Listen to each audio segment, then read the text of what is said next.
Ok, então, começando mais um podcast Não Dobre a Orelha. E antes de começar propriamente, o setor de relações públicas do podcast me chamou a atenção porque eu não me referi aos ouvintes no episódio passado. Então, sejam muito bem-vindos a esse episódio do podcast Não Dobre a Orelha. É, episódio que a gente definiu que vai ser quinzenal e... podcast quinzenal, na verdade. E percebam que eu falei esse episódio do podcast e não o segundo episódio do podcast, porque esse vai ser o Leituras Atuais número um. Vai ser tipo um quadro específico que a gente, de vez em quando, ao longo do ano, vai retomando, né, para falar justamente das leituras que a gente está fazendo no momento da gravação. Então, beleza. Eu já me dirigi ao público, agora eu vou apresentar as minhas colegas de podcast. Primeiro, Thalita Hanna. Diga olá, Thalita. Olá, pessoal. Olá, queridos ouvintes. Certo.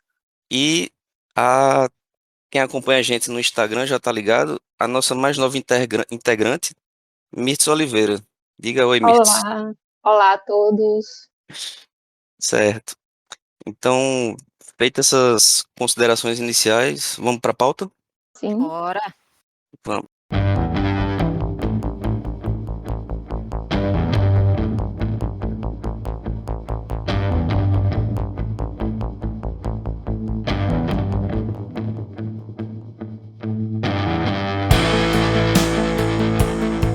Só explicando como vai ser, como vai funcionar o leituras atuais. Basicamente, a gente vai fazer no mesmo esquema, na mesma dinâmica do episódio anterior. Vão ter rodadas onde cada participante vai falando dos livros que está lendo. Então, primeiro vai começar por mim. E o primeiro livro que eu quero falar é o Palestina, do Joe Sacco. Na verdade, é um quadrinho, né? Uma graphic novel publicado pela editora Veneta. Thalita leu esse livro, não foi? Li. Gosto muito, Certo. muito do Joe Sacco. Porque Pois ele é. presenciou, né? Tudo isso que ele está colocando na forma de quadrinhos, ele presenciou. Então, é isso que eu acho interessante nele, tipo, eu acho interessante a maneira como ele se insere na própria história. Só é, falando, né, que, tipo, eu percebi que tem algumas tem algumas similaridades com o mouse. A maneira como o Joe Sacco ele se coloca na história, do tipo de demonstrar uma honestidade assim com as coisas que ele tá pensando, as coisas que ele tá sentindo, porque no mouse, para quem não sabe, o mouse a história do pai do autor, né, que é o Art Spiegelman, é, porque o pai dele é sobrevivente do Holocausto, né? É, e aí ele vai recontando a história do pai durante a ocupação nazista na Polônia, o que ele vivenciou e tal. E aí ele vai meio que contando essa história, entrevistando o pai dele, meio que para entender quem é o pai dele no tempo atual, digamos assim, tipo, para ele conseguir entender como o pai dele é do jeito que ele é, sabe? Meio ranzinza, meio assim, assado. E aí, uma subtrama, não é exatamente subtrama a palavra que eu queria, mas é, uma questão que ele coloca no quadrinho é justamente o fato dele estar meio que usando a história do pai dele para, de certa forma, um ganho pessoal, né? Tipo, publicar um quadrinho, justamente. E ele fica meio que em conflito com isso, sabe? sim. Entendi. E aí, tipo, da mesma forma, o Joe Sacco, deixa eu só pegar aqui a passagem. O Joe Sacco, ele ainda é, né, repórter, e ele acompanhava esses conflitos, a escrever, né, para jornais e tudo mais sobre os conflitos. Então, ele acabava vendo de perto algumas coisas em exatamente. relação à população local, ao conflito, à intervenção da ONU, o As dia a dia, facções, né? né, da As OLP, facções, isso, Al-Fatah, Frente Popular, o próprio isso, Hamas.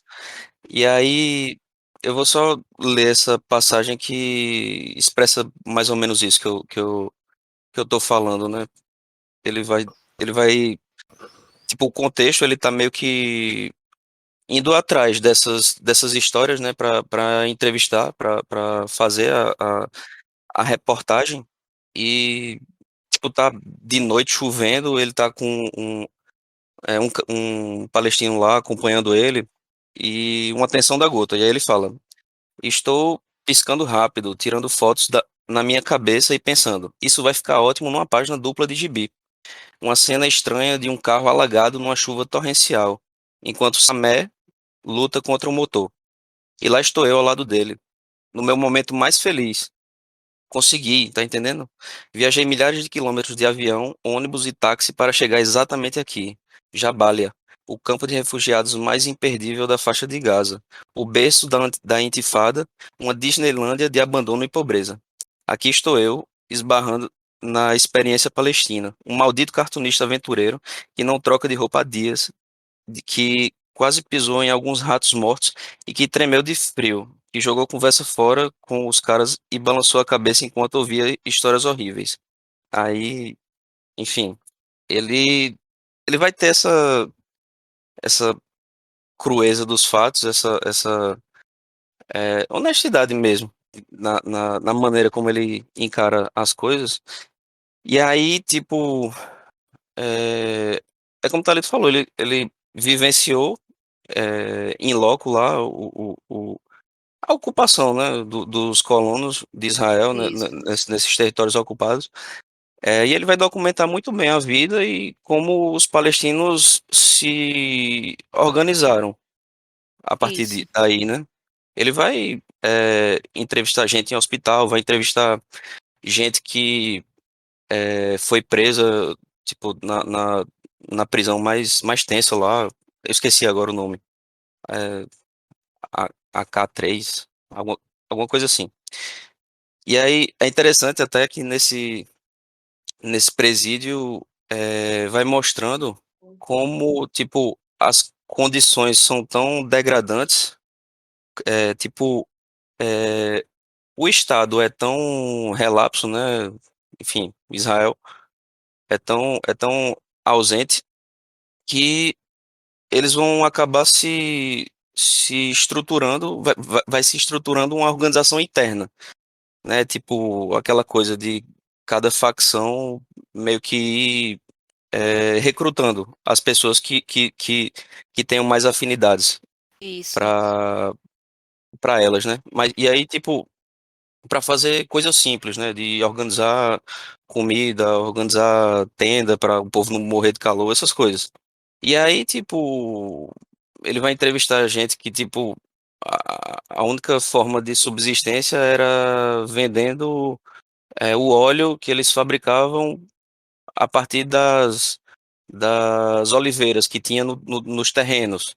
E aí vai lá os militares, né? Vai lá o exército de Israel e, tipo, obriga o cara a cortar as árvores porque ele não levantou uma cerca de tal forma, de tantos metros, no tempo que eles mandaram. Felipe, esse problema da Palestina com Israel, ele é antigo, né? A Sim, gente vê aqui que Joe Sacco, ele coloca, foi publicado em 1999 nos Estados Unidos, o Palestina, e no ano 2000 aqui no Brasil. E ele chegou a ganhar um prêmio, né? O American Book Award de HQ e o sim, HQ Mix. Assim, esse problema da Palestina, ele acontece justamente quando é concedido, a ONU concede o Estado de Israel ao povo judeu, né? perfeito. Ele Aí, até em faz 19 um faz um breve apanhado. levantamento. É, Isso, de antes, né, que meio que já existiam tratativas do Império Britânico com a população judaica para criar um estado, sendo que aí, enfim, Exatamente. foi Inclusive os primeiros conflitos ali pelo Canal de Suez foi financiado pela coroa inglesa, né? Pela Inglaterra. Foi sim, com a concessão da Inglaterra. Então, os judeus, os israelenses, sempre tiveram o apoio das grandes potências internacionais, ocidentais. E quando foi dado o Estado de Israel pela ONU, quando foi concedido, o povo muçulmano ocupava toda a área. E eles tiveram que ser exatamente. colocados em áreas tipo que meio a meio, uma divisão do território para os dois. Só que aí, aos poucos, os israelenses foram ocupando cada vez mais áreas que deveriam pertencer aos palestinos. A iniciativa internacional não interfere nesses conflitos, inclusive nem reconhece o Estado palestino, porque Sim, a luta deles é pelo reconhecimento do Estado palestino, porque Israel quer que eles vivam as leis e a política israelense, e os palestinos não querem isso. Teve perfeito. até uma tentativa de reconhecimento do Estado palestino, mas isso ainda se arrastando muito.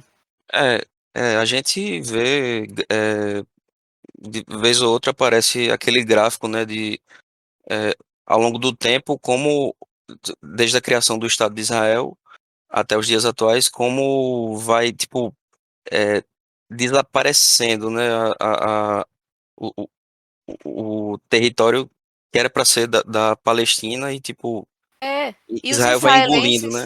israelenses, o que Israel não pode conseguir por meio de guerra, eles conseguem por meio de compra, eles compram um território. Ah, eu quero comprar essa área aqui. Pronto, comprou. Aí compra uma área próxima, comprou. E ali Então, vai aumentando o território, né? isso faz o link com a questão das oliveiras que eu falei, porque eles dão a desculpa, né? Qualquer desculpa. Nesse caso foi a cerca do senhorzinho que é, não tinha. Ele não tinha colocado no entorno do terreno dele para cortar as árvores, mas tipo, a intenção verdadeira era justamente abrir caminho para esses assentamentos de colonos judeus que estão espalhados, né, em territórios palestinos, para construir estradas ligando a Jerusalém, Sim, ligando a, né? Então, tipo, é isso. E, e é de uma perversidade abjeta, assim, em algumas situações. Tipo, teve o caso de uma mãe que ele relata, né, no livro. Tipo, é, acontece diariamente nessas coisas, mas o Joe Sacco vai conversar com uma mulher que ela perde, é, no espaço de acho que 7 meses, os dois filhos e o marido. E por causa de confronto com o exército, mas também por conta de uma violência burocrática do Estado. sim, Em tipo não querer liberar sei lá, liberar ambulância, liberar hospital, e dizer que tem que ser médico árabe. Aí quando o cara vai lá, não pode passar por aqui, aí demora, enfim, aí as pessoas morrem, né? Porque precisam de assistência imediata.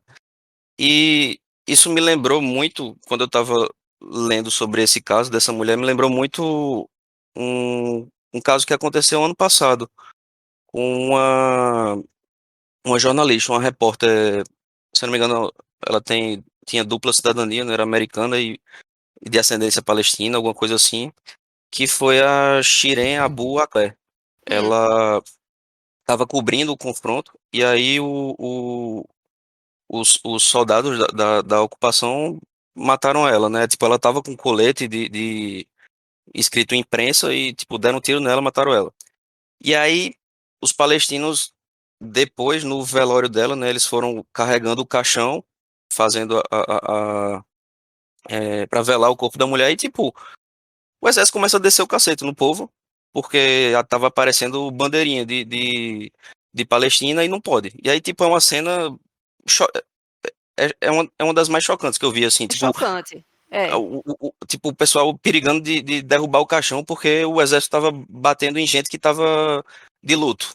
porque é uma E- tentativa de acabar mesmo. O objetivo de Israel é acabar com a cultura dos povos palestinos, assim, ou eles se submetem às leis, à política e à religião dos israelenses, né, judia, ou eles eles vão ser aos poucos eliminados, como vem sendo no decorrer da história, né? Sim. Desde que o Estado de Israel foi entregue Uhum. aos judeus. Então, assim, o que eles puderem reprimir, e aí, ao lado de Israel, tem vários países, grandes países, né, apoiando, Sim. como sempre apoiaram, e ao lado dos palestinos, não. É, e aí, enfim, fica aí a recomendação. É uma HQ pesada, mas bem, é muito bem feita. É Eu muito bem particularmente feita, muito gosto bem muito desse. escrita. É Isso. muito bem escrita. E, enfim, essa é a minha primeira recomendação. Aí agora a gente vai passar para Mirtes. Diga lá, Mirtes, o que é que você tem de para falar pra gente? Mirtes está com o microfone mutado, desmutou. Desmutei. Mudou. Ai, Deus, por onde eu começo? É porque, assim, eu tô lendo, como eu leio vários livros ao mesmo tempo, eu resolvi que hoje eu ia falar um pouquinho só de cada um mesmo, porque tem alguns que eu só comecei a ler e não sei exatamente do que se trata. Foi só um pouquinho atraída pela sinopse, mas a gente sabe que só quando a gente lê de verdade é que a gente sabe do que se trata. Então, nessa primeira parte, eu vou falar um pouquinho a quase nada, né, minha gente, do livro do calhamaço do ano, porque todo ano eu tento tirar um tijolão da minha estante e ler, né, fazer valer a presença dele aqui. Boa. É, Porque fazia muito tempo que eu tinha esses livrões na estante e eu não lia, não tinha aquela coragem de encarar o número de páginas, era muito intimidador. Essa palavra existe? Intimidante? Intimidador? Não Intimidador. sei, não sei, vamos lá. Então, o calhamaço desse ano é a obra completa de Shakespeare, que eu não sei se eu vou concluir esse ano, mas eu espero que sim, porque, né, eu não leio só ele. Inclusive, é por isso que eu não leio um livro de cada vez, porque foi com essa coisa de ler um calhamaço por ano que eu vi que era melhor ler outros livros pequenos, mais curtos, enquanto isso, porque dá aquela sensação que a gente está presa naquela leitura e não sai. Né? E os outros livros mais curtos vão dando aquela sensação de satisfação para a gente. Ah, concluí isso aqui. Estou presa em Shakespeare, mas concluí esse outro. Aí, assim, eu tenho uma edição gigantesca aqui, da Wordsworth Library Collection, e eu separei, assim, eu peguei o número total não, no caso dele, nem peguei o número total. Eu separei, assim, dividi o livro por 12 e marquei as páginas com um post-it, porque a intenção é tirar um post-it por mês. O plano é terminar de ler a obra completa em um ano. Então, no momento, eu estou só ainda nos Rei Henrique. Eu estou na parte 2, que são 3 partes, do Rei Henrique VI. E é isso. Essa primeira parte, é mais aquelas peças históricas de Shakespeare. ele, E é, esse livro ele é dividido cronologicamente ou é eu tipo, tenho, eu tenho a impressão de que essa minha edição, sim, mas eu não tenho certeza. beleza. E o bom E é que Shakespeare ele gostava, né, de criticar a sociedade da época, só que na forma teatral, né, através do teatro, dos livros. Sim. exatamente, Eu acho muito exatamente. interessante a corte e a sociedade como um todo. Sim. E É, as obras dele eram com o intuito de serem populares, né? Ele escrevia para o público, com exceção de algumas obras que eram encomendadas por nobres, né?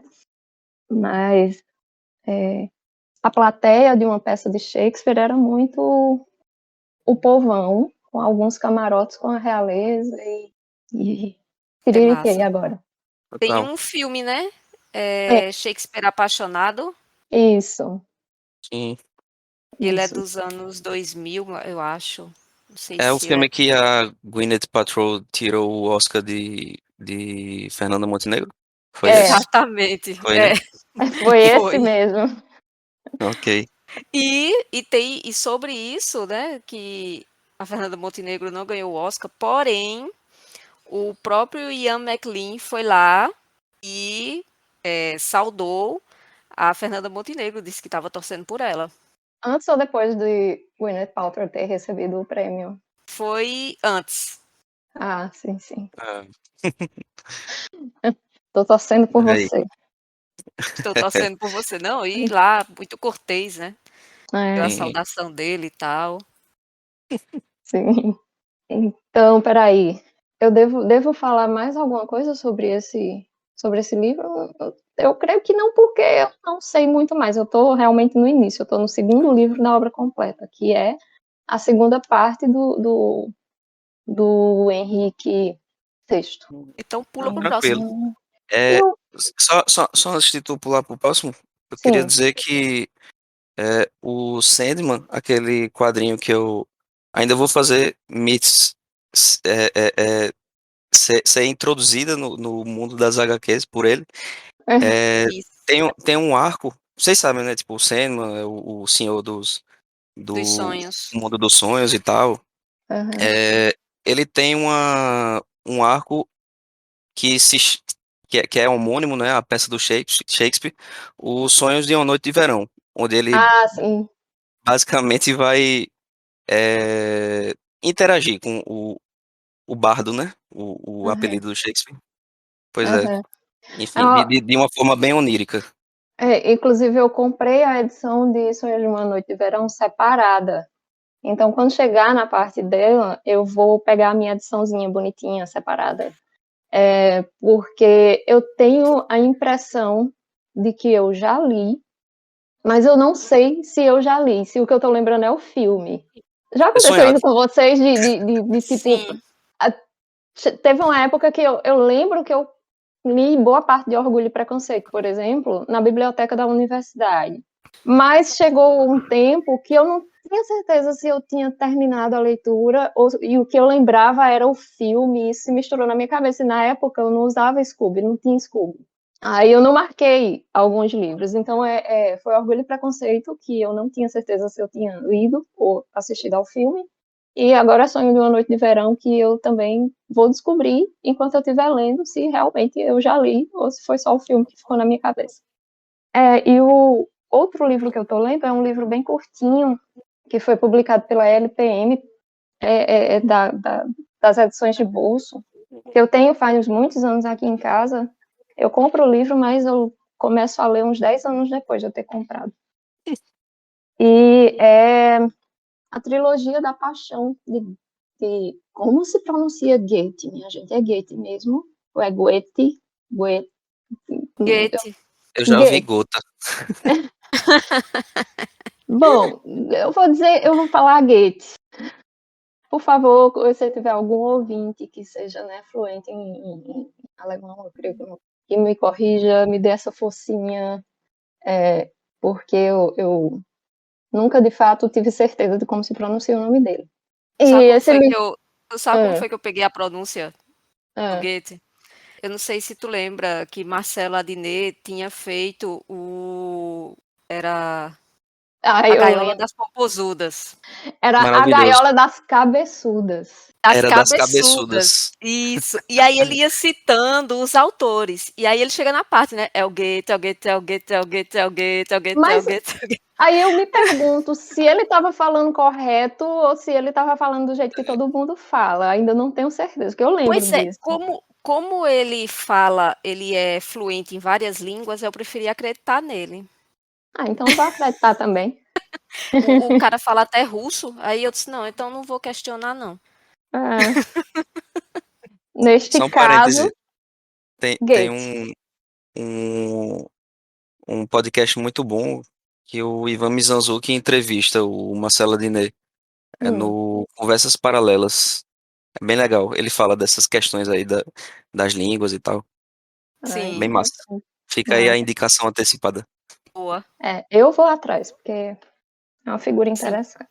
Sim, aí esse segundo livro, né, que vamos botar aqui uma sequenciazinha de 2 clássicos, né, que é Shakespeare, agora Goethe, e é a Trilogia da Paixão, que se trata, na verdade, de 3 poemas de Goethe, e esses 3 poemas são traduzidos por Leonardo Frois, e nesse livrinho, bem curtinho, esses poemas são seguidos de um ensaio do tradutor, né? Então, aí ele escreve ele faz essa contextualização desses 3 poemas de Goethe. E até o momento tá bem bacana. Ele faz até um pouco a relação dele com essa coisa de, em alguns casos, se apaixonar por mulheres mais jovens. Ele leva até um pouco para a questão para o que o próprio Goethe trouxe no Fausto, né? Do Sim. homem idoso que acaba se apaixonando por uma mulher jovem e tem Isso um é meio que pouco uma. de. Falei, desculpa. Não, tem um pouco. É um pouco autobiográfico essa Sim. coisa. Não, eu ia falar que é meio que uma característica do próprio movimento, né? Ele não é do romantismo? Ou eu Creio que sim, tô não tenho confundindo as certeza. coisas? Se eu não me engano, é uma coisa meio do movimento literário. Tem um pouco dessa coisa de se apaixonar por mulheres mais jovens e ficar se atormentando, porque constitui meio que um amor impossível de se consumar e tal. Sim, de É, fato, o romantismo, com é, certeza. É, enfim. Então, essas são as minhas 2 primeiras leituras desse ano, que na verdade, né, são leituras que vêm se estendendo do ano passado, porque nessa de ler vários livros ao mesmo tempo, eu acabo lendo todos eles muito devagar. E aí vamos que vamos. Ok, tá valendo. Tá Tá valendo, valendo. vamos que vamos. Agora vai, Thalita? Isso, vamos lá. Eu tenho 2 leituras para falar hoje, mas eu vou começar pela leitura que eu fiz no finalzinho já, no último dia de dezembro, que é uma leitura curtinha, só 55 páginas, que é o curioso caso de Benjamin Button, de Scott, aí eu vou, agora eu não sei dizer o sobrenome dele não, Fitzgerald, é Fitzgerald. isso? Fitzgerald? Fitzgerald, que ele é o Isso. mesmo autor do Grande Gatsby, né? Ele é Gatsby. norte-americano. Gatsby. Isso. Isso. Ele é norte-americano e é interessante porque eu costumo ler primeiro os livros e depois assistir ao filme, mas na época eu assisti primeiro o filme e o livro eu li há tantos anos depois. Mas, assim, as 2 perspectivas, tanto a do autor quanto a do filme, elas são muito boas, porque o filme precisou incrementar um pouco mais, né, e se tornou um belíssimo filme, concorreu ao Oscar e tudo na época. E esse livro aqui do Scott, ele foi publicado na época como conto, né? Por isso que ele é tão breve. Mas é bem essa perspectiva, assim, do Benjamin, né? Foi uma criança que já nasceu velha, era uma criança adulta de 70 e poucos anos, que já sabia falar, tinha costumes de pessoas idosas mesmo, e a família não aceitava, assim, a família ficou chocada, o hospital, os médicos, as enfermeiras, todo mundo muito chocado, porque inclusive nasceu com uma barba enorme e tudo Não julgo. mais. No filme não, no filme é retratado como uma criança que nasce pequena, né, do tamanho normal, mas enrugadinha de velha. E a família biológica não aceita e acaba abandonando na porta de uma outra família que ele acaba sendo criado. No livro, ele é criado pela família biológica, apesar de que cheio de preconceitos, ele não é aceito da forma que ele é, as vontades dele também não são aceitas, porque querem que ele se comporte como uma criança, mas ele já é um senhor, então como é que ele vai se comportar como uma criança? E à Sim. medida que ele vai ficando mais velho na idade, ele vai ficando mais novo na aparência física. E aí chega um momento quando ele ele tá com 20 anos, ele tem a aparência de 50 anos. E aí fica muito parecido com o pai dele. Aí é nesse momento que ele já não sofre mais preconceito com a família. Porque ele sai com o pai tem orgulho dele. Agora sim, os outros tratam como se fosse um irmão, como se fossem irmãos.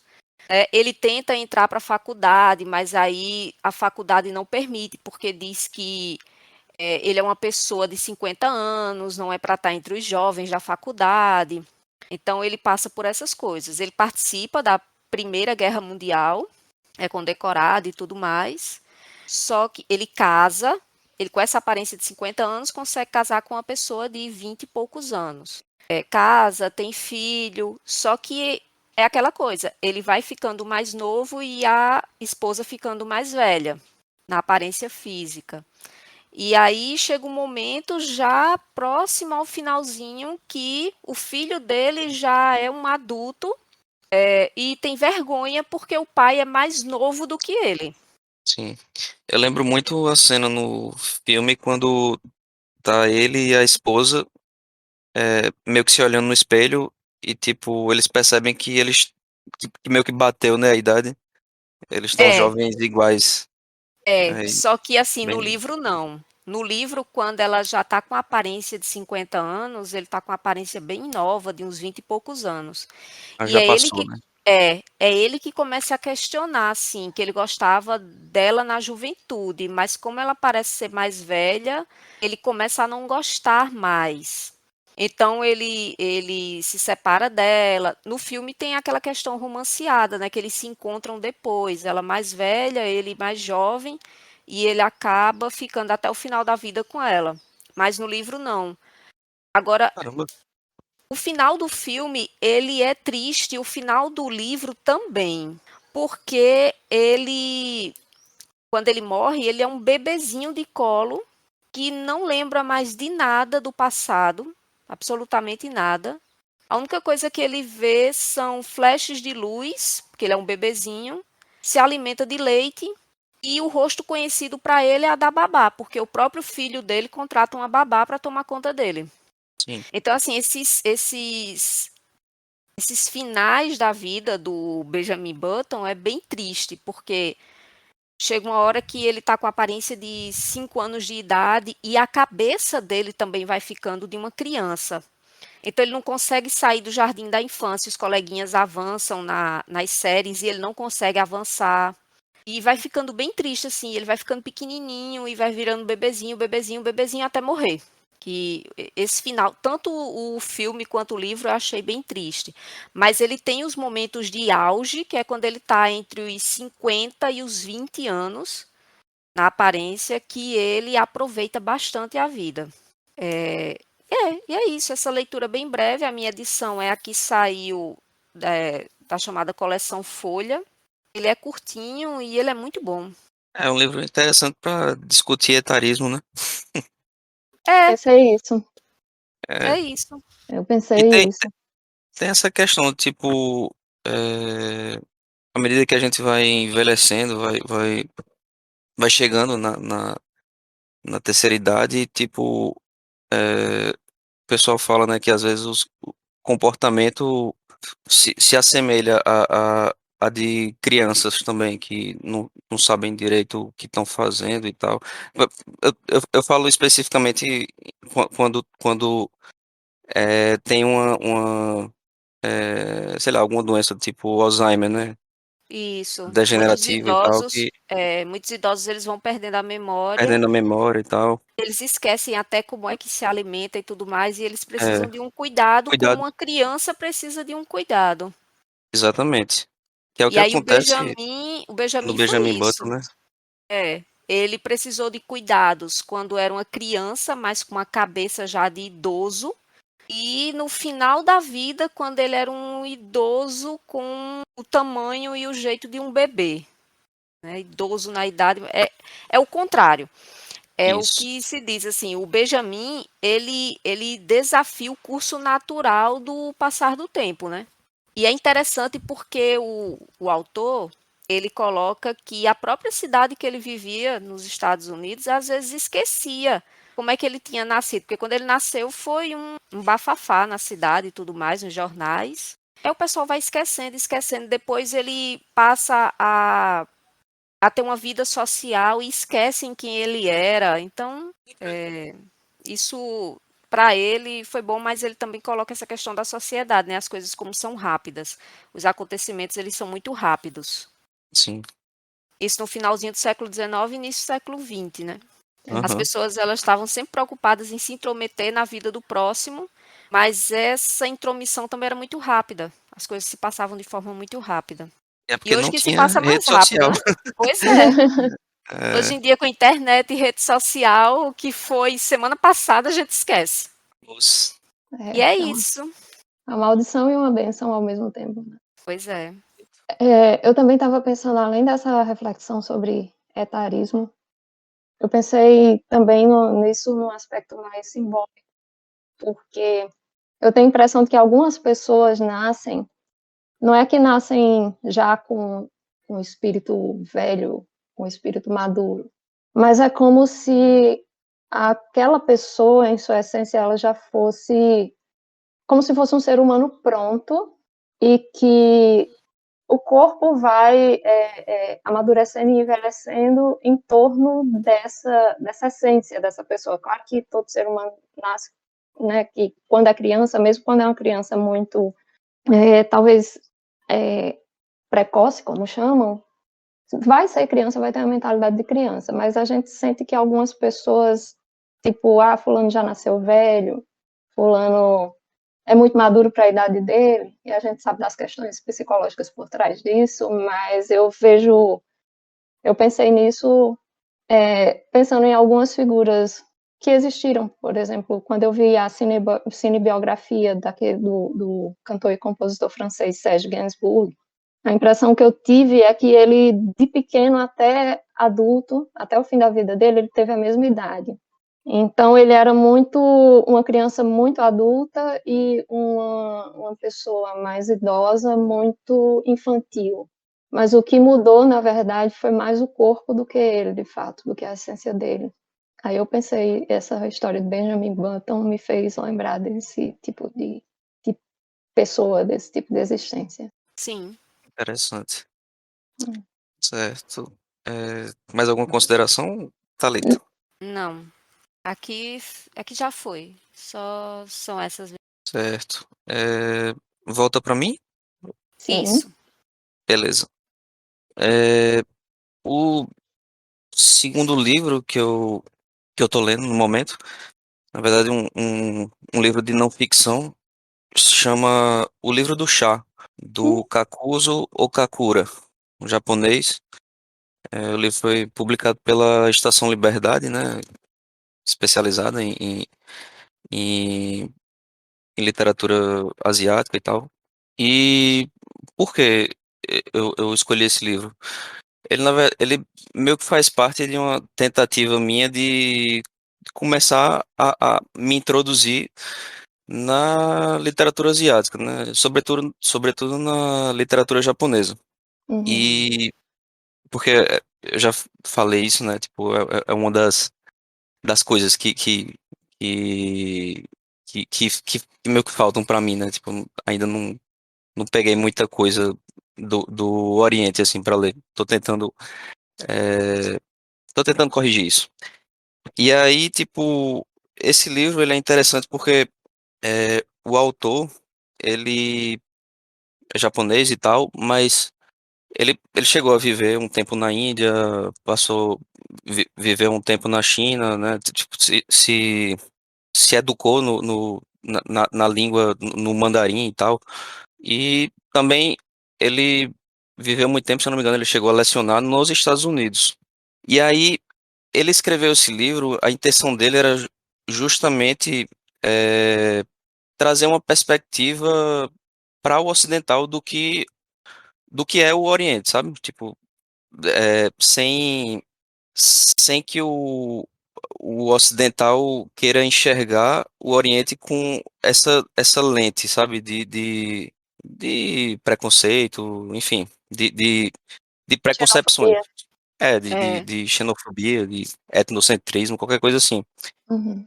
Tanto é que ele escreve esse livro em inglês primeiro. Tipo, a intenção dele era justamente para esse público. E Uhum. aí, deixa eu fazer só um parêntese, vice Felipe. por E favor. é interessante porque na literatura asiática, principalmente os autores japoneses, rola muito um preconceito lá que se a sua obra tiver muito característica ocidental, ela não é bem-vinda no Japão.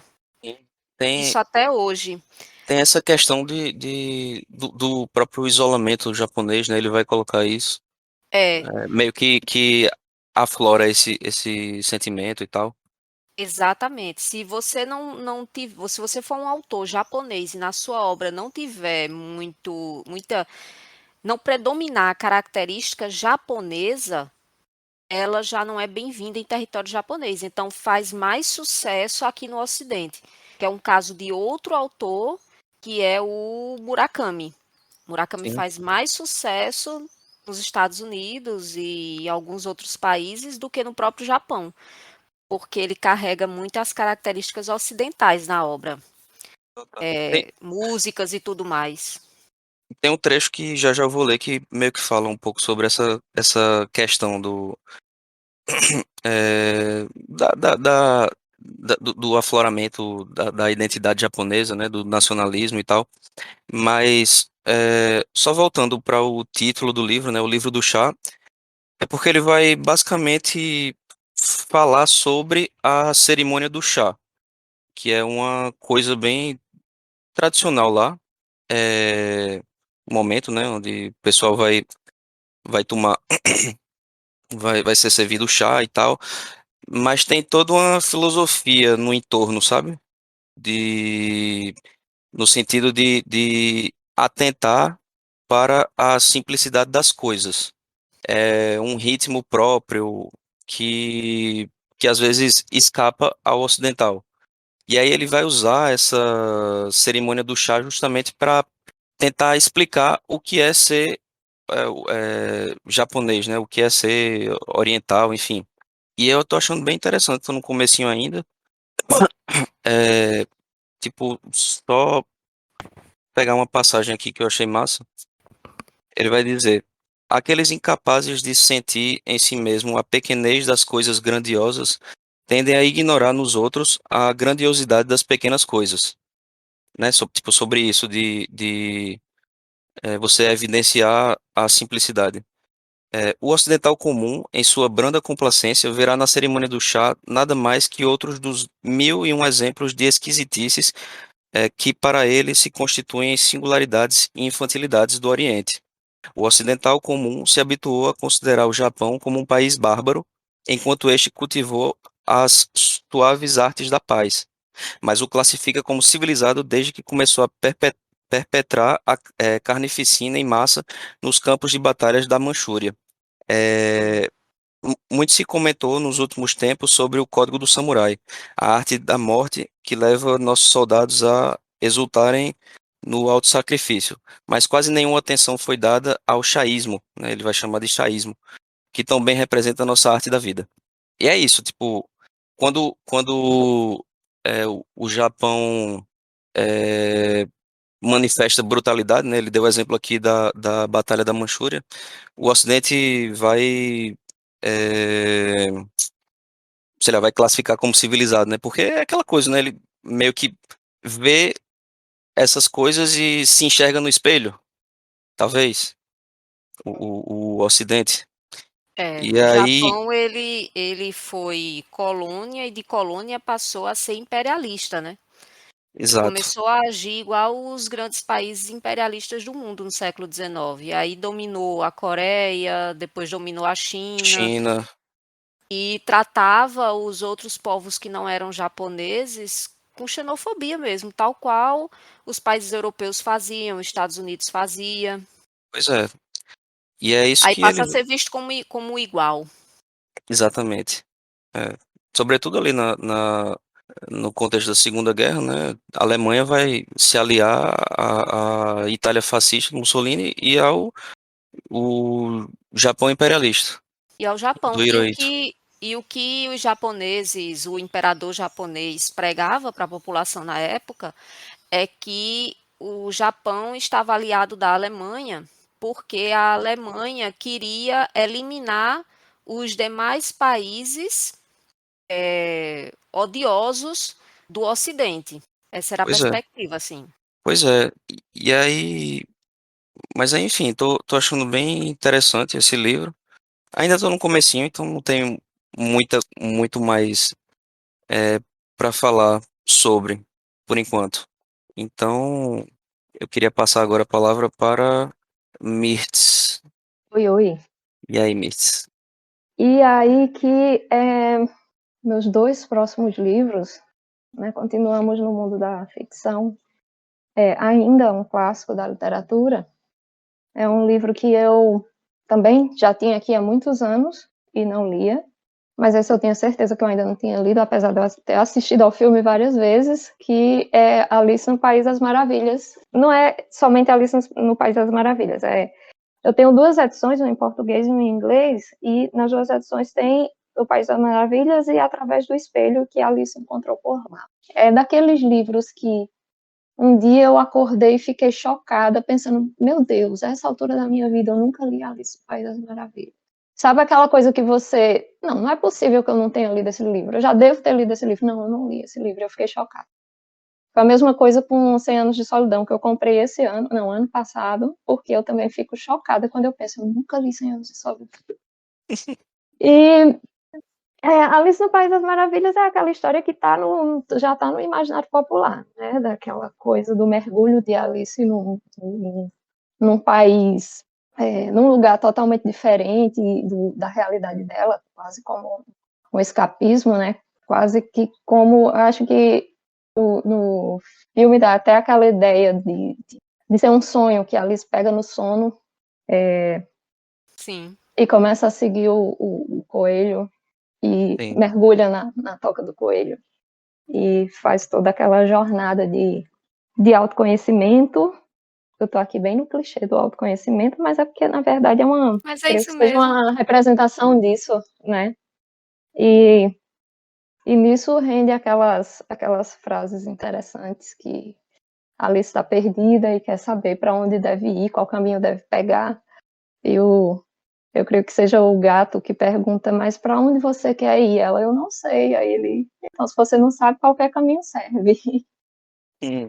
hum, E por enquanto é isso que eu tenho para dizer sobre ele, porque eu também estou em menos de 20% da leitura, acredito.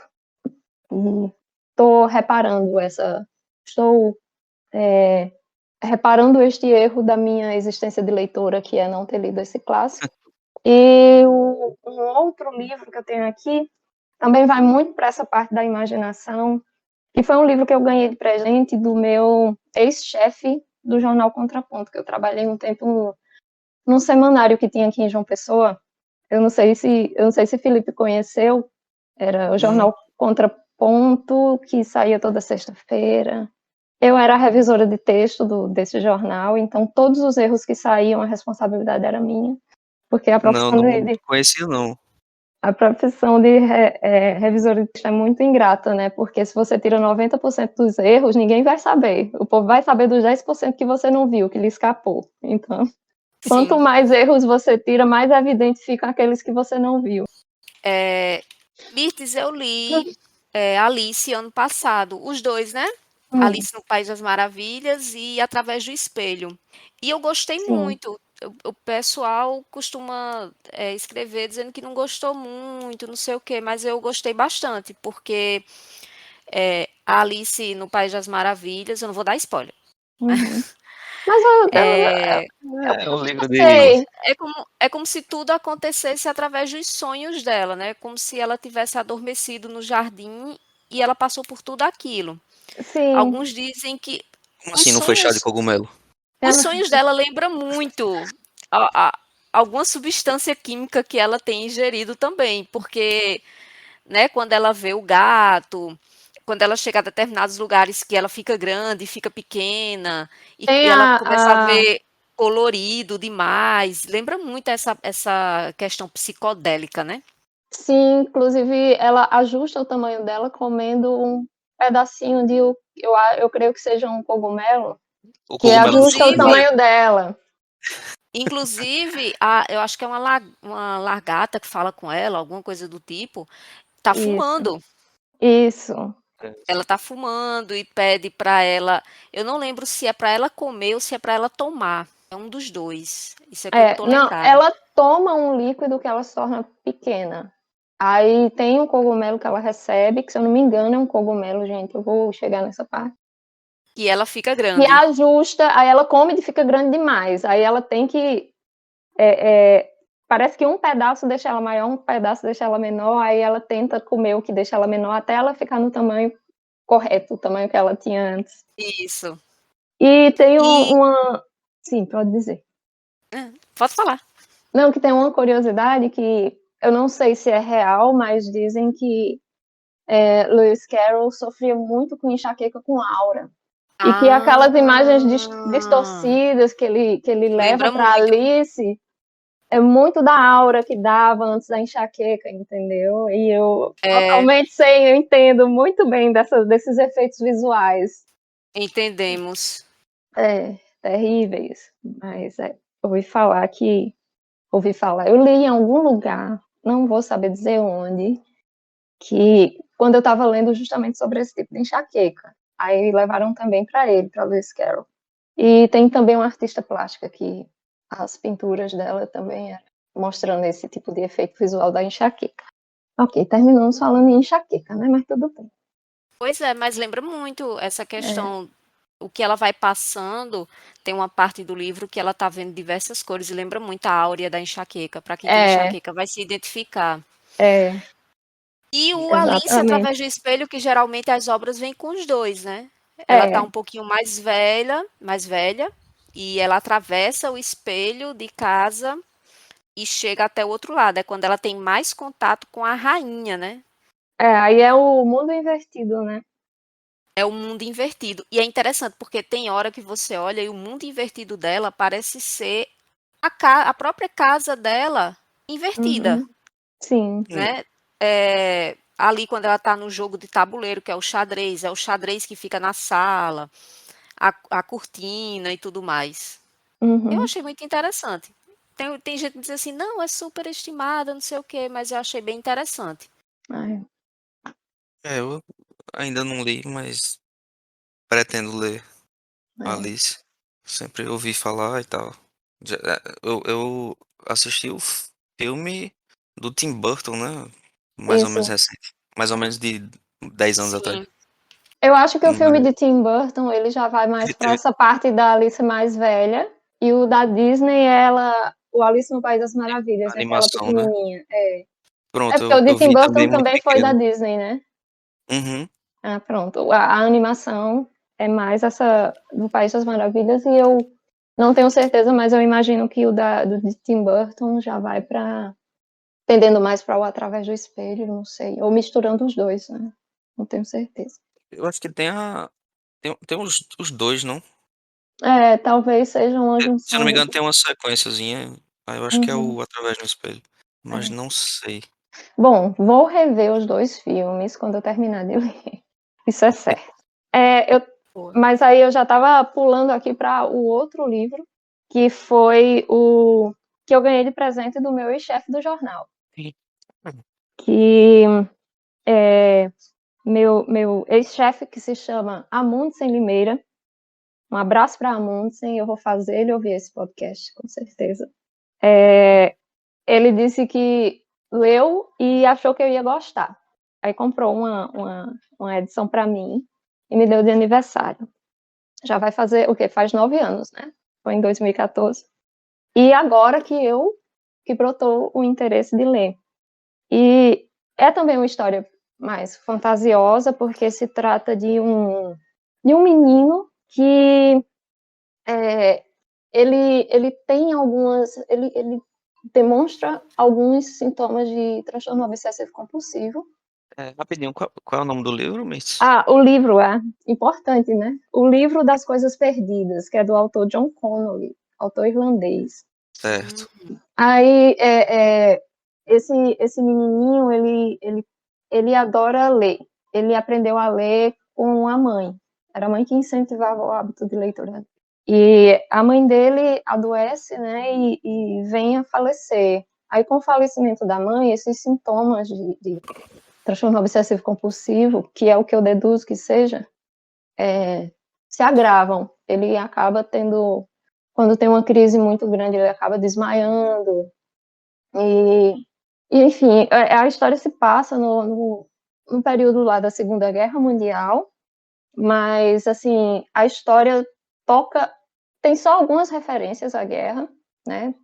E o que é que acontece? Após ficar viúvo, o pai do menininho, que eu esqueci o nome da personagem principal somente, ele se casa com uma moça que, enfim, se eu não me engano, essa moça é uma enfermeira que estava no hospital quando a mãe dele estava, né, se cuidando.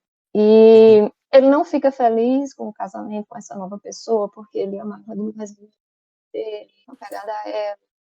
Tanto é, né, que que os sintomas dele se agravaram após a morte, porque foi uma coisa muito traumática para ele. E ele ainda não estava aberto para uma nova mulher na vida dele, mãe, entre aspas. Então, de cara, tem logo uma resistência dele em relação à mãe, que o pai se casa com ela porque ela acaba engravidando, eles decidem se casar. Ele também não está nada feliz com o irmãozinho, mas eu sei que eles acabam se mudando para a casa que era da família dessa mulher, da nova esposa do pai. E nessa casa, o quarto que escolheram para ele ficar, que ela pessoalmente escolheu para ele ficar, foi justamente porque era o quarto onde ficavam os livros de uma pessoa da família dela que havia desaparecido, né, inexplicavelmente. Aí ela imaginou que, como ele gostava muito de ler, ele ia gostar desse quarto. Então ele começa bem resistente, dizendo que não gosta dos livros, que são os livros muito antigos, mas aí ele começa a achar interessante alguns volumes que ele acaba encontrando.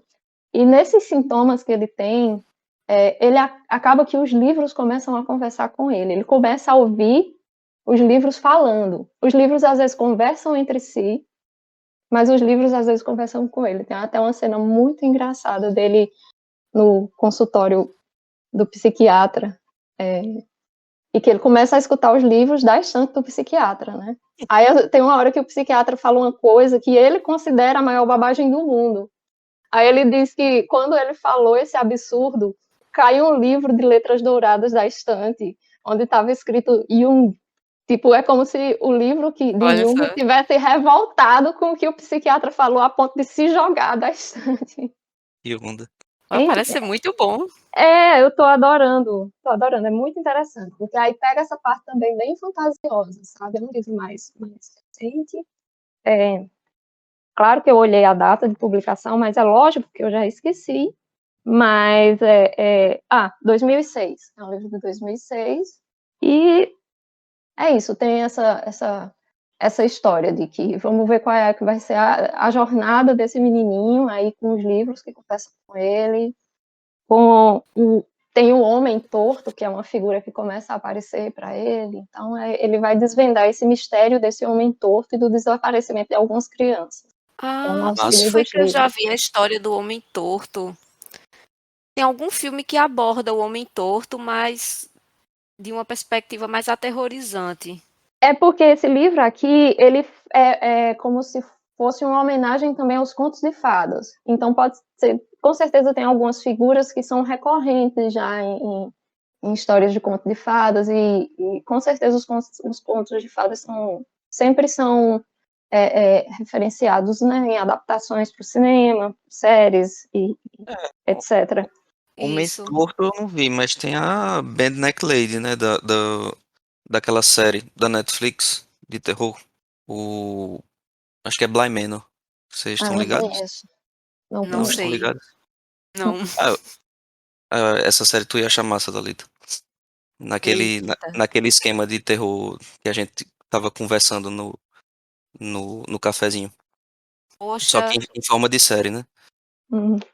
E aí tem uma personagem que, enfim, é meio que uma um- uma assombração que, enfim, ela tem o pescoço meio tortinho, assim. É, E eu não vou falar Sim. muito pra não dar spoiler. Ok. sim. Já Mas vou continua aí, anotar Mi. aqui.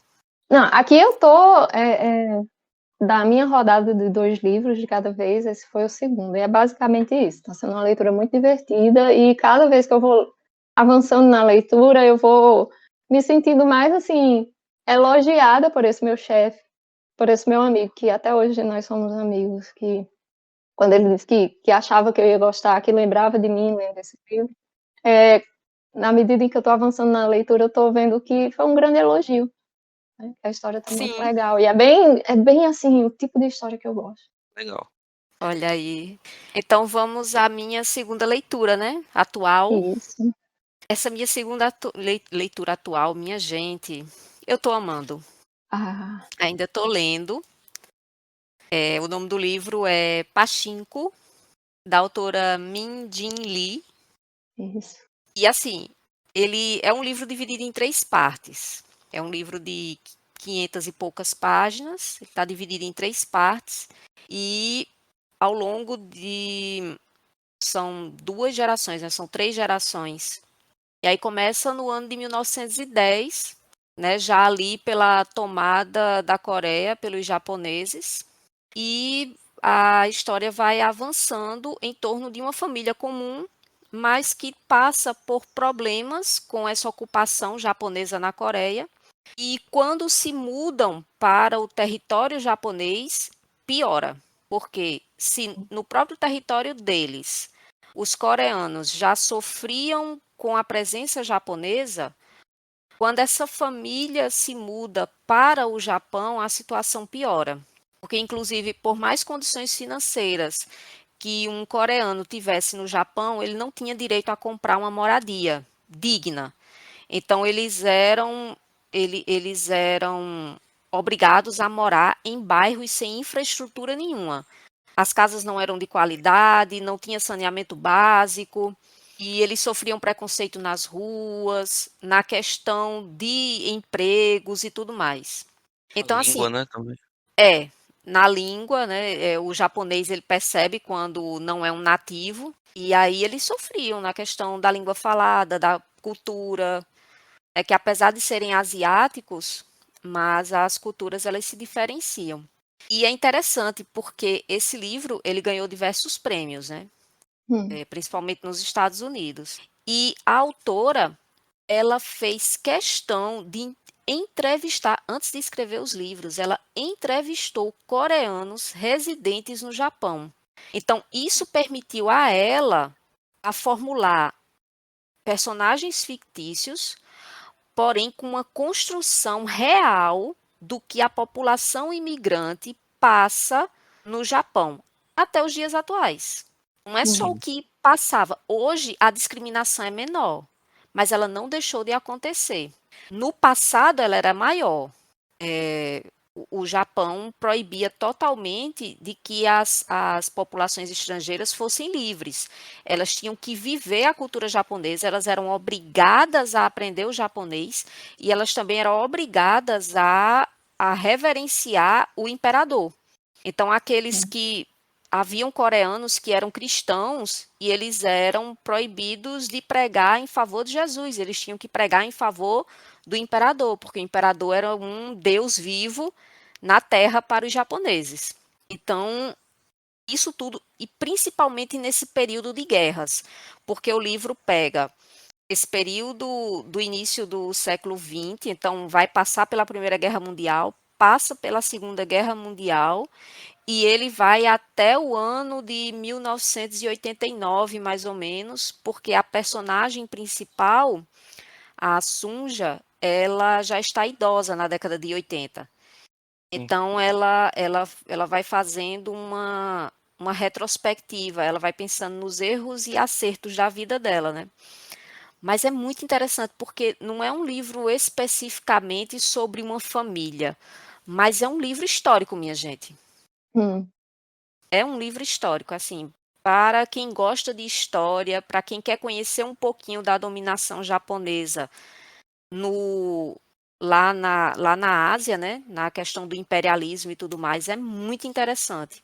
E a E autora, ela procurou meios reais para desenvolver os personagens. Eu achei muito interessante. Ainda estou lendo. Eu estou na segunda parte do livro, que é quando a é, personagem principal, Sunja, ela sai da Coreia e vai morar no Japão. Mas, inclusive, assim, ela coloca tudo. Não é só a questão do preconceito, né, da xenofobia e tudo mais, mas também a questão de que os coreanos, eles eram muito machistas. Então, hum, para o homem já era difícil estar num país estrangeiro. E para a mulher coreana era ainda pior. Porque ela não podia fazer nada se ela não pedisse autorização a algum homem. O marido, o cunhado, um irmão. Ela não podia fazer nada por vontade própria. Se ela quisesse trabalhar, ela tinha que pedir autorização a alguém da família, que fosse homem. Se quisesse tomar alguma decisão de vender um anel, de vender uma corrente, alguma coisa, tinha que pedir autorização ao homem da família. E eu acho um livro super interessante. Eu deixo a dica aqui. Inclusive tem a série, né, que isso. foi a série ela é exibida pela Apple TV e dos streams, se eu não me engano, é o mais barato, né? Acho que Amazon sim. Prime e Apple são os mais baratos entre os streams e a Apple tem conteúdo muito bom. Não tem muito que nem Netflix, que Netflix lança de tudo, mas Hum. os conteúdos que ela tem são muito bons. E um deles é a série Pachinko, que eu ainda não assisti, porque eu só vou assistir depois de ler o livro, né? É, Para não influenciar a leitura, né? eu assisti a série. Na verdade, tô no último episódio. Falta só um episódio pra terminar essa temporada. Se eu não me engano, ela foi renovada, né? Vão ter outras temporadas. Mas eu imagino que o livro é tão denso, a leitura dele é maravilhosa. Você não, apesar de ser um livro baseado em fatos históricos e na história oral, porque ela conversou com coreanos, mas não é uma leitura cansativa, pelo contrário. Se você tiver com a mente cansada, começa a ler, você não quer mais parar. Você quer continuar lendo, porque é muito, muito interessante. Sim. E é isso, eu deixo para os nossos ouvintes a dica da leitura, né, do livro Pachinko e a série que está na Apple TV, também com o mesmo nome. Alida, só complementando um pouco a questão do imperialismo japonês que você falou, Sim, que é uma questão ainda muito sensível hoje em dia, né? É, eu penso especificamente no caso das chamadas mulheres conforto. Não sei se vocês ouviram falar sobre isso. Que uma forma de que se manifestava a violência do exército japonês era justamente meio que forçando a prostituição de mulheres chinesas, mulheres coreanas para os soldados japoneses nesse período. assim, assim as mulheres elas não podiam andar sozinhas no próprio território delas. É, Elas É, tinham que mas andar acompanhadas, porque mulheres, elas corriam o risco de sofrer, de serem estupradas. pois é, e aí mas eu muitas, ah, diz-me, no caso, eram mulheres que eram sequestradas, levadas, tiradas de sua terra vendidas, para serem exploradas sexualmente. exatamente, às vezes a própria família, né, tipo, vendia elas para as casas de conforto e tal. Isso, É, era uma coisa assim terrível. E quando eu falo que é um ponto sensível hoje em dia, é meio que uma, uma questão que o Japão meio que não exatamente reconhece que aconteceu, sabe? Tipo, não indenizou de maneira apropriada essas mulheres, né? Existe uma luta bem forte lá na Coreia para que haja esse reconhecimento, né? Sim, isso. Eu pensei nisso e já dando uma dica antecipada da história do Grama. Não sei se vocês já ouviram falar. É um quadrinho. Hum. Na verdade, é um mangá, um mangá coreano, né? Eles chamam de manhwa. É o Grama. Deixa eu só pegar rapidinho aqui o nome da autora. Certo. Eu ia levantar pra pegar o quadrinho, mas eu tô na frente do computador, né? Então é mais fácil por aqui. É... Kensuke Gendrikin é o nome da autora. E é um quadrinho bem. Tipo, o tema é muito pesado, mas ela, ela consegue trazer uma sensibilidade gigantesca, assim, pra, pra história. E aí ela vai falar justamente sobre isso. Tipo, ela vai entrevistando uma dessas mulheres, né, que foi, enfim, é, colocada nessa situação e tal, e ela era meio que virou uma ativista por esse reconhecimento dos crimes, Uhum. né, que o Japão cometeu lá atrás. Então fica aí Sim. também a dica conjunta do Pachinko, o Manguá Grama, da editora Pipoca e Nanquim. Boa. Interessante. É isso. Certo. Assim, pelo É, menos eu não tinha muito contato com as leituras, a literatura asiática, e comecei ano passado, né? Então, a dica aí é muito boa. Fica aí a dica para os ótimo. ouvintes. E só antes de passar para Mirtz, uma pequena errata, eu falei da Bly Manor, né, da Bedknot Lady. Na verdade, o nome da série é Hill House. Uhum. É porque um é Hunting of Hill House e a outra, se não me engano, é Hunting of Bly Manor. Sim, Alguma coisa assim. E as duas são do mesmo showrunner. É Mike Flanagan, chama. E sim, aí, eu recomendo, Thalita, tu ir atrás desse cara. É muito bom as coisas que ele tá produzindo. certo. Irei sim. Pronto. Agora pode falar, Mirtz. Quais são as suas Agora passa para mim dicas? ou vai para você, Felipe? É porque eu já encerrei. Ah, então tá. Então sou eu mesma. Olá. É, Aconteceu. exato. Bom, então para mim assim tem 3 livros para completar os 7, né? Então eu vou para antes de passar para o não ficção, eu vou para uma obra que eu tenho quase certeza que é de ficção, mas nunca se sabe. Eu não pesquisei para saber se era baseado em uma história real. Foi um dos livros que veio parar na minha casa quando o meu cunhado se mudou. Ele foi embora para Portugal, ele deixou alguns livros. Aí eu peguei alguns, né, que eu pensei que poderia me interessar a leitura. E isso faz, como sempre, faz muito tempo que eu peguei esses livros e só agora, bem uns 10, 13 anos depois, não sei, que eu estou vindo pegar. E eu achei a sinopse interessante. Não tenho ideia se eu vou gostar, se eu vou concluir essa leitura, mas como eu gostei da sinopse, eu vou dar essa lida, essa chance. Que é, o nome do livro é The Memory Keeper's Daughter. Eu vou procurar aqui, que eu sei que tem eu sei que tem o livro já traduzido para o português.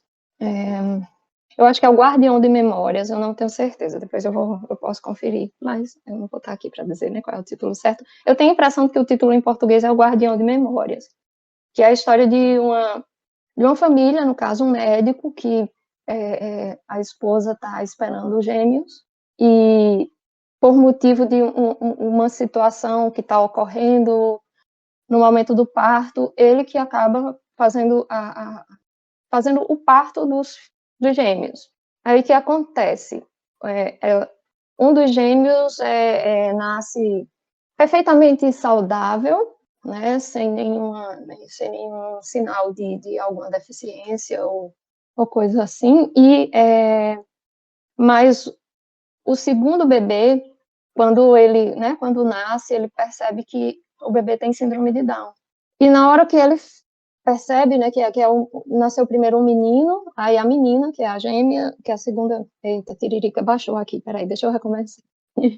Ele percebe que a menina tem síndrome de Down e ele meio que tem o gatilho da lembrança da vida dele, como foi crescer com a irmã dele, que também tinha síndrome de Down. E ele lembra das dificuldades que foi crescer ao lado da irmã. Então ele aproveita que está naquela situação que não tem tanto. Ele, em segredo, pega a criancinha que nasceu com síndrome de Down, fala para a enfermeira dar um sumiço nela. porque antes que a esposa dele, né, soubesse, ouvisse o chorinho, alguma coisa assim, ele decidiu na hora, assim, pelo gatilho que deu da história dele, se desfazer da criança. Aí e fala para a esposa que a criança faleceu, que só o menino sobreviveu, né? Aí o livro é a história de como essa enfermeira se apega à criança e decide criar a menina com síndrome de Down. Sim. E de como é um livro com uma temática bem anticapacitista, que foi isso que me despertou o interesse, que vai mostrar como a enfermeira tenta criar essa criança com o máximo de qualidade de vida e alegria, com amor, e como aquela família que se desfez vamos botar aspas aqui, que para ele era, né, que se desfez do problema, na verdade ele nunca conseguiu se ficar em paz por, sabe, o pensamento de que ele se desfez na filha dele, que a filha poderia estar viva e tal, ficou atormentando ele, e ele acabou, enfim, ele acabou vivendo sem paz. E isso acarretou de afetar também psicologicamente a esposa dele, que, enfim, eu não sei se ela acaba se indo pro alcoolismo, e termina que o filho dele, que é saudável e aparentemente tudo ok, pela situação em que os pais se encontravam, acaba tendo uma vida de muito sofrimento, e eu achei interessante, se for exatamente como essa sinopse que eu li, é interessante ver como ele, por medo da vida com a criança de síndrome de Down, acaba tendo uma vida mais difícil e mais traumática do que a vida que a criança acabou tendo com a enfermeira. E eu estou falando tudo isso baseado na sinopse, porque eu ainda não li nem o primeiro parágrafo, se eu não me engano, desse livro. Mas você, falando da sinopse desse livro, me lembrou muito mais um HQ, né? Que é para que eu vou recomendar aqui. Da editora Nemo, de um francês chamado Fabien Tumé. Não era você quem eu esperava o nome. E aí é mostrando, tipo, a jornada, digamos assim, desse cara que ele sempre teve esse receio da filha nascer com alguma questão, sobretudo, principalmente em relação a síndrome de Down e tal. Ele sempre teve esse medo. E aí aconteceu que ele tem uma filhinha com síndrome de Down. E aí o quadrinho é meio que mostrando ele meio que aprendendo a conviver com essa condição da filha, né? Ele aprendendo a amar ela independente Sim. disso. E é bem interessante o quadrinho, ele é bem sincero, assim, às vezes, tipo, o período inicial ali, ele total em negação e tal, e, enfim, inclusive, ele descobre antes, né, dela nascer, quando estava quando estava ainda na barriga da esposa e tal, e ele fala abertamente que considerou fazer o aborto e tal. Porque, se eu não me engano, na França é permitido por conta disso, né? Eu não sei. Aqui no Brasil, me parece que não, tipo, não, me parece não, não é permitido, Não né? é. E a gente também, como brasileiro, né? A cultura da gente meio que é, acha chocante, né? Porque, tipo, é, a gente não tem isso, tipo, porra, abortar uma criança só porque ela nasceu assim, ou assado e tal. Mas, enfim, é um quadrinho bem interessante e toca em vários pontos que você falou com a sinopse do Memories Keep, Dora. Sim, Bem é legal. uma temática meio que sobre capacitismo, né? Total. Ah, E aí, boa. a próxima, o próximo Ah, livro que você tá o lendo? próximo livro foi também uma descoberta recente, que, pelo que eu li, é uma história autobiográfica, que é de uma moça. O nome do livro eu não tenho ainda traduzido para o português, mas creio que em breve vai sair, que é I want to die, but I want to eat tteokbokki, que é, tradução livre, é eu quero morrer, mas eu quero comer tteokbokki. Tteokbokki é uma comida típica sul-coreana, que... Vocês estão me escutando? Sim. Sim. Tteokbokki é uma comida típica sul-coreana, que inclusive é a minha preferida, é o meu vício, é a minha comida quando eu tô meio estressada. Aí para me acalmar eu peço um tteokbokki. Muito bom, senão quem gosta de comida apimentada, recomendo. Eu acho que eu já pedi isso no Korean Chicken. Ah, Korea Chicken, adoro. Pronto. Um abraço para Carol, dona do Sim. Korean Chicken. E aí o que é que acontece? Esse livro que, né, ela é falando sobre a saúde mental dela, que ela percebe que ela tem um sucesso profissional, poderia estar tudo em ordem considerando o que ela tinha no momento, né, o estágio que a vida dela estava no momento, mas ela sofria com muita ansiedade, enfim, depressão, ansiedade, e foi isso que levou ela a procurar atendimento psiquiátrico. E, se eu não me engano, fala não só da depressão dela, mas, pelo que eu li no índice, né, com os títulos de cada capítulo, ela também sofre, né, com o transtorno de personalidade histriônica. Então, essa história, ela percebeu esse padrão que ela tinha de autodestrutivo, de autossabotagem, e faz ela faz como uma gravação das sessões dela com o psiquiatra, e a partir dessas gravações ela escreveu pequenos ensaios que já eram ela desenvolvimento, já era ela desenvolvendo o que ela... Eu não sei se ela gravava no áudio ou se ela fazia algum diário, mas ela desenvolvia, ela criou esses ensaios a partir do que ela manteve das sessões com o psiquiatra. Aí é bem essa coisa da vida dela, que a única coisa que conseguia ficar nos eixos era que ela sempre conseguia ter o dinheiro para ela comer o tteokbokki, que era a comida preferida dela. Aí por isso que eu quero morrer, mas eu quero comer tteokbokki. Parece ser muito bom. O nome da escritora é Baek Se-hee. Ela também é sul-coreana, né? Baseada na vida dela. Ela é bem jovem enfim, aí eu vi que esse livro tinha sido publicado e que alguns artistas até estavam recomendando. Aí boa, vamos lá. Livro falando sobre saúde mental e sobre tteokbokki. O que é que pode dar errado? Para mim, é tudo que me interessa nessa vida. Poderia ser eu, né? Que às vezes também eu quero morrer, mas eu quero comer tteokbokki. Pode acontecer qualquer coisa, mas me dei um kebab. Pronto. Eu quero morrer, mas eu quero comer kebab. Quero comer kebab. Bem por aí. E eu acho que eu poderia já emendar com o último livro, né? Que também é bem... Não vou me aprofundar muito, porque também é uma leitura que eu comecei recentemente, que é The Myth of Normal, que ainda não tem tradução para o português, mas é O Mito do Normal, que é que é escrito pelo psiquiatra Gabor Maté.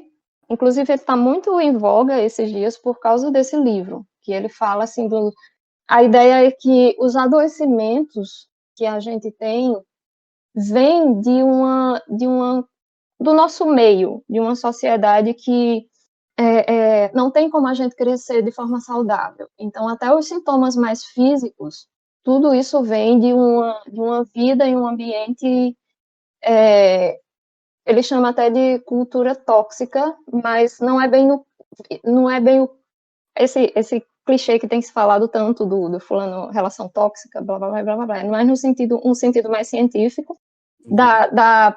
das pesquisas que eles fazem com micro-organismos quando eles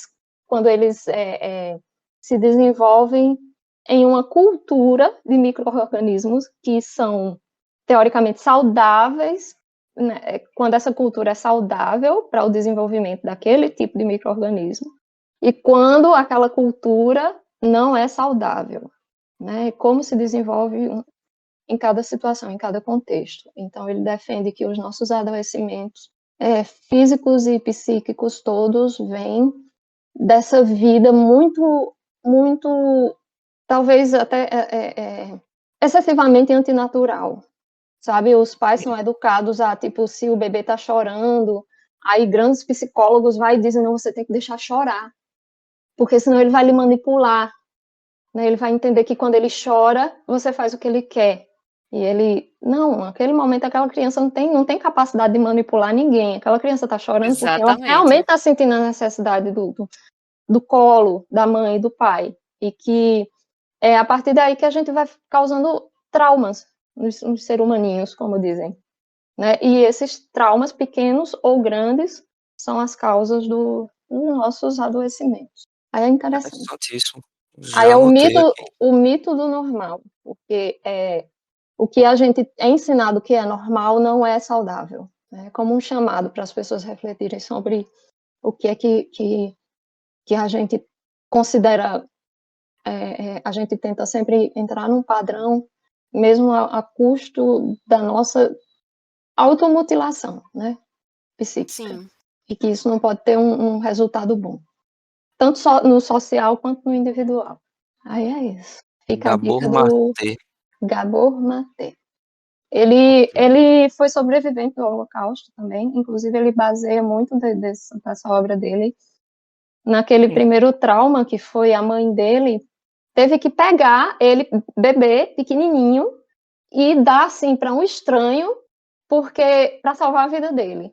Tipo como a gente viu o que aconteceu recentemente na Ania, sabe? De mães entregar assim nas mãos de estranhos o bebê, porque com a mãe é mais certo de que o bebê não sobreviveria do que indo embora com o estranho, que ainda teria uma chance de ficar tudo bem, da criança sobreviver, e quem sabe, no futuro próximo, no caso, o Dr. Gabor Maté acabou reencontrando a mãe. Aí ele fala dessa experiência de que, por mais que foi para salvar a vida dele, ele não era adulto para entender que era para salvar a vida dele. E naquele momento, para aquela criança, aquilo foi um abandono.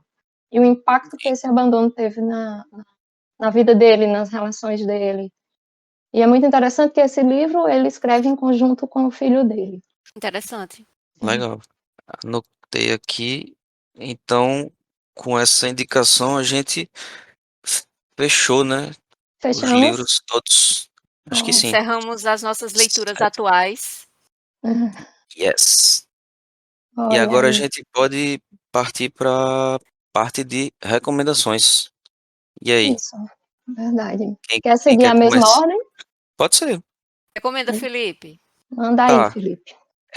Eu tenho uma recomendação bem breve, e não é um livro, não é um filme, não é uma série, é um joguinho.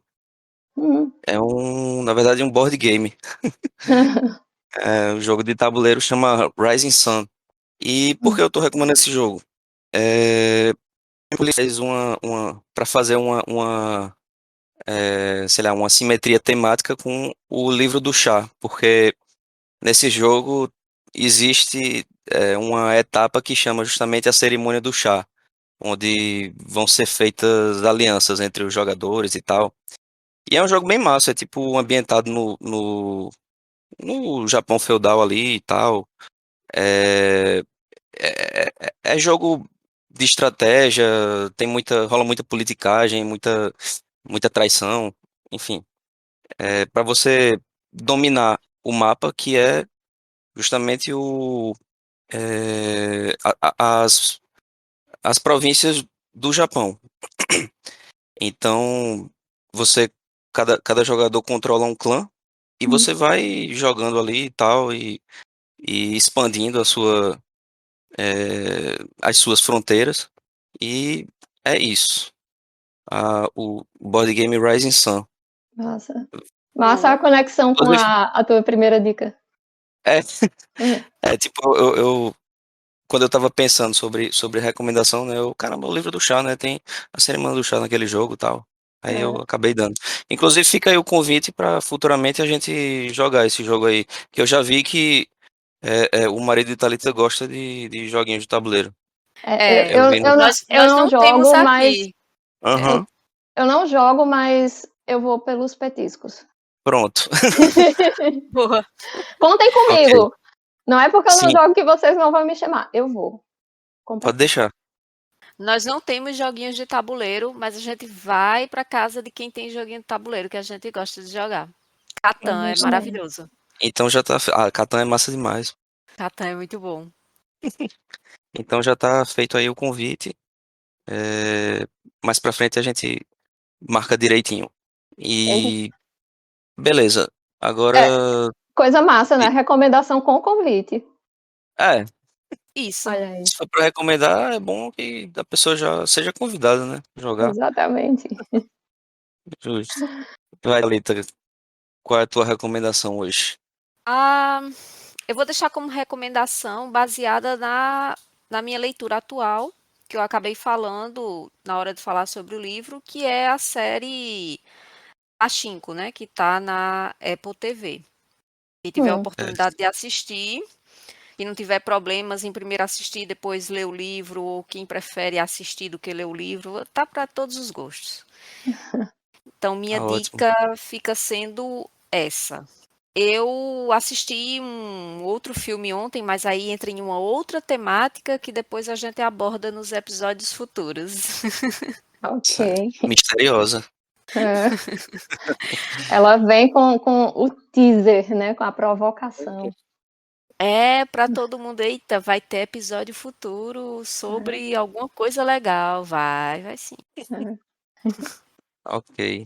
E aí, Mitos? Então, a minha dica é excelente porque é só uma temporada. É uma série sul-coreana também. Ela está disponível na Netflix e ela se chama, em português, Meu Diário para a Liberdade. Em inglês é My Liberation Law, que é a história de 3 irmãos que moram num vilarejo próximo a Seul, mas para eles que têm que trabalhar em Seul e depois voltar para casa é muito cansativo, sabe? Eles não podem comprar um carro, eles passam um pouco de dificuldade. Então, assim, sempre vão de metrô e sempre se encontram na saída do trabalho para pegarem um táxi junto e eles dividem o valor do táxi. E nesse cantinho onde eles moram, nesse vilarejo, aparece um vizinho misterioso, né, que é aquele vizinho, assim, interessante, mas ao mesmo tempo assustador, porque você não tem ideia do que aquele cara foi fazer ali sozinho, mas ele acaba se entrosando com a família e meio que começa a ajudar a família no trabalho lá do campo, que eles são, o pai da família tem é como se fosse uma fábrica não é uma fábrica, é tipo uma marcenaria, e ele também acaba ajudando esse pai na marcenaria e também nos trabalhos de agricultura. E esses irmãos que trabalham em Seul, uma das irmãs começa, começa na empresa onde ela trabalha a exigir que os funcionários façam parte de clubinhos, sabe, para socializar, para se conhecerem, para interagir melhor, né? Aquela coisa de que quando os funcionários se dão bem, trabalham melhor e tal. Só que essa menina e mais 2 funcionários dessa empresa, eles não querem, eles ficam exaustos, ela mora muito longe, quando termina de trabalho, ela não quer ir para clubinho, ela quer ir para casa, ela está cansada. E nenhum clubinho que tinha interessava ela. Acabou que ela descobriu que tinha mais 2 funcionários que também estavam nessa situação. Um era pai de família, não tinha tempo, quando saiu do trabalho, queria ver a filha. E aí eles arrumaram uma solução para isso. Eles criaram um clubinho entre eles, o clubinho se chama, né, Diário para a Liberdade, ou Minhas Notas para a Liberdade. Acho que é Diário para a Liberdade. Que eles se encarregariam de escrever num diário suas frustrações. E eles se encontravam para cada um ler o que escreveu, sabe? Do seu cansaço, insatisfação com o trabalho, como eles gostariam de estar, sabe? Tentar sair dessa situação. Então, é uma série bem assim. Algumas pessoas podem até achar chata, porque ela é mais introspectiva, é muito em torno da vida dessas pessoas, mas é muito sensível, muito bonita. Muito bonito o desenvolvimento das relações entre essas pessoas, como eles lidavam usando um termo bem nordestino, com os aperreios do dia a dia. E também fica a coisa de descobrir o que de acho que acontecia com esse vizinho estranho que apareceu, quem ele é, o que é que ele foi fazer ali. E de É bem apenas uma legal. temporada, né? Então, É só nada, eu rapidinho. não vou assistir porque é muito longo. Não, é só uma temporada. Não, No Vale a e pena caso, só. não vai ter segunda temporada e, assim, até o momento não tem notícia de que teria uma segunda temporada, mas é porque é o formato mesmo da grande maioria das séries coreanas. Elas não têm mais de uma tipo temporada. As que minissérie, tem né? a exceção. É como uma Sim. minissérie, só que com mais episódios do que uma minissérie. Uhum. Mas é isso mesmo, é uma minissérie. Tem Certo. menos Começo, episódios meio e do fim. que uma novela e tem mais episódios do que uma minissérie. Entendi. E ela tem começo, meio e fim. Você vê o desfecho da história. É bem reflexivo. Certo. Ótimo. Alguém tem mais alguma recomendação para dar? No momento não. Deixa as Não. recomendações para o próximo episódio. Beleza. Exato. Então, só partindo para as considerações finais, nos sigam no Instagram, @não dobra a orelha, tudo junto. Lá a gente vai postando informações e novidades sobre episódios futuros. E assinem o Não Dobre a Orelha no seu agregador de podcast favorito. Ficou bom? Aí. Isso. Ótimo. Ótimo. Pronto. É Show. onipresente, tá em todas as plataformas de streaming, tá lá, né, o podcast. É, Depois de nos ouvir, pode deixar lá o comentário. Se Isso. gostou, se não gostou. sim. Pode dar dicas, né, para episódios futuros. Ou se quiser que a gente Inclusive, comente alguma coisa durante a gravação, pode deixar inclusive lá o avaliar comentário. o episódio. Acho que o Spotify tem a opçãozinha lá, né? De você colocar as estrelinhas. Uhum. Acho que ajuda no alcance também. Isso. Spotify com as estrelinhas, no YouTube com comentários e O joinha. curtindo lá no joinha e nos seguindo. Indo Isso. compartilhando e assinando o sininho. Isso. Isso. Certo. Então, dito isso, eu quero agradecer a presença de Thalita e de Mirtz. Se o episódio ficou legal, foi por causa delas. Ó, tamo junto.